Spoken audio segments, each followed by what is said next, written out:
each group of you a different era of history to research. And the question is, what impact did your era have on the modern world?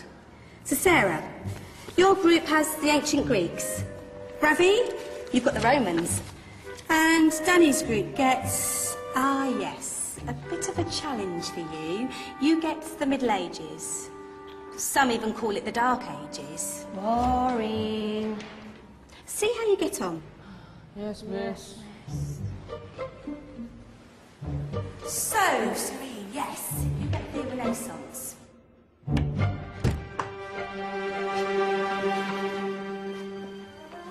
Is that the librarian? I guess so. How are the Dark Ages going to have anything to do with us? Excuse me. Sorry to bother you.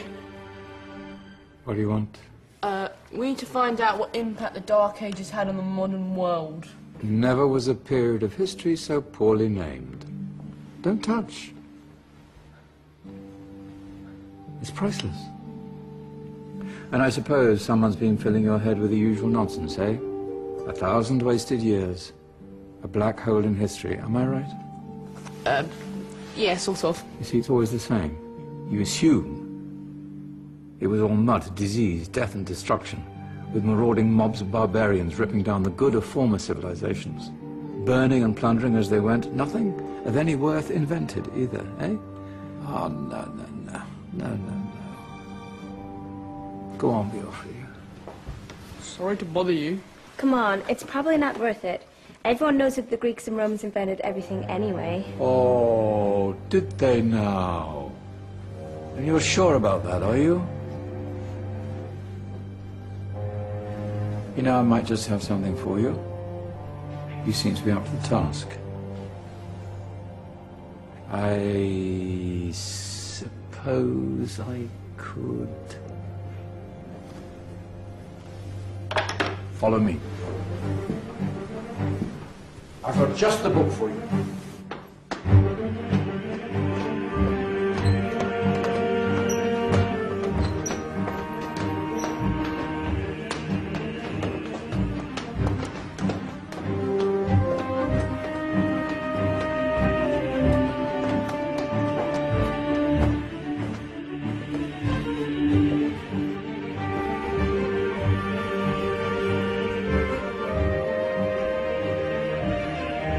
Where are we going? I don't know. Ask him.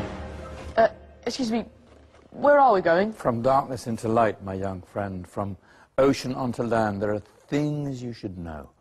Oh, yes, indeed. Yes, indeed.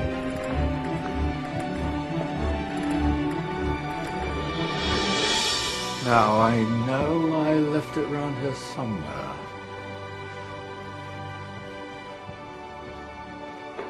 Ah, here it is. Now, take a look. If you dare.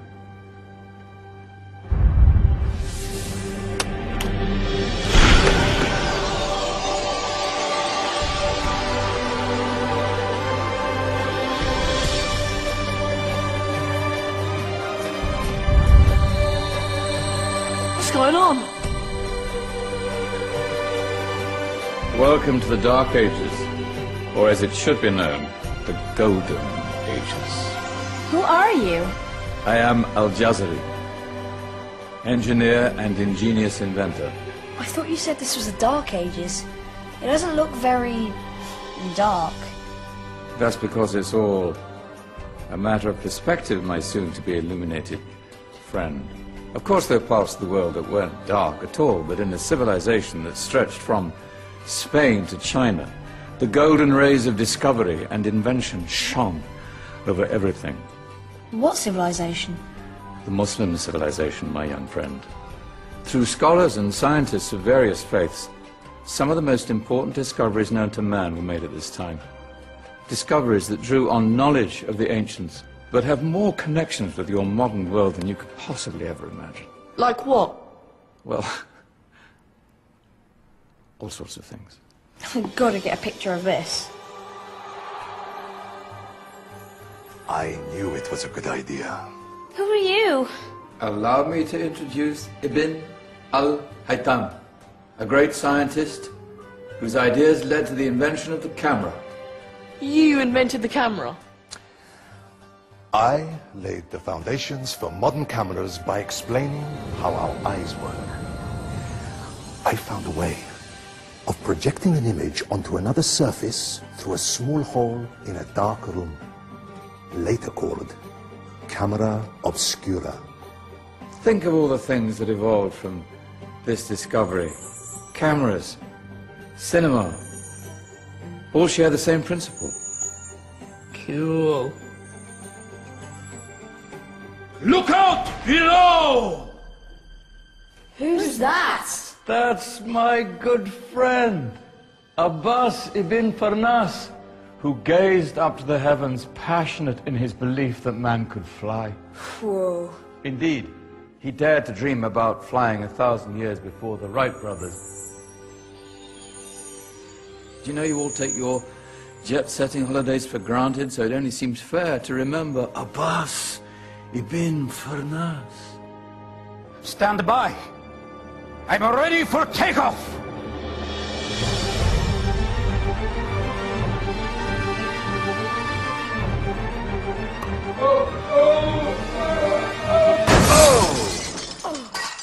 He did forget one thing, though. A tail, useful for landing. Ah, my back. Is there a doctor in the house? Did someone call? Ah, my old friend, why don't you introduce yourself to my young guests? I am Abul Qasim al-Zahrawi.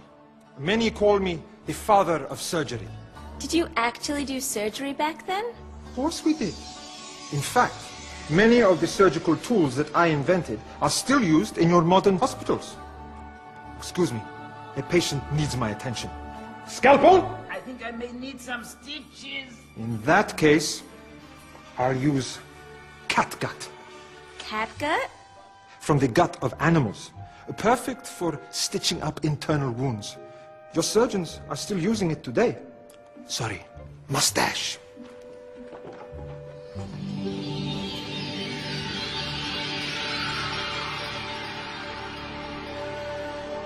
Who's she? That's Maryam al-Astrolabi, one of the many brilliant women of her time. She made sophisticated astrolabes. Astro what? Astrolabes. They show the sky and the stars on a small flat plate you can hold in your hand. Think of them as ancient calculating or timekeeping devices. Today you have your watch, your compass, satellite navigation, helping people and explorers travel the world. Science at its brilliant best. And all these things were developed during the Golden Ages. And that's just the tip of the iceberg. There were thousands of other inventions covering all areas of life, and in the years that followed, their influence spread across the whole of medieval Europe. So you see, it wasn't so dark after all. What about you? Me? What did you invent? Well, I don't want to be big-headed, but I made some groundbreaking advances in engineering. I suppose my most significant discovery converted rotary motion into linear motion using a crank and connecting rod. It's essential in pumps and engines. In fact, I've no idea how the Industrial Revolution could have happened hundreds of years later without such a device. Not that I ever get the credit I deserve. But my crowning glory was my amazing time-telling machine. My legendary elephant clock.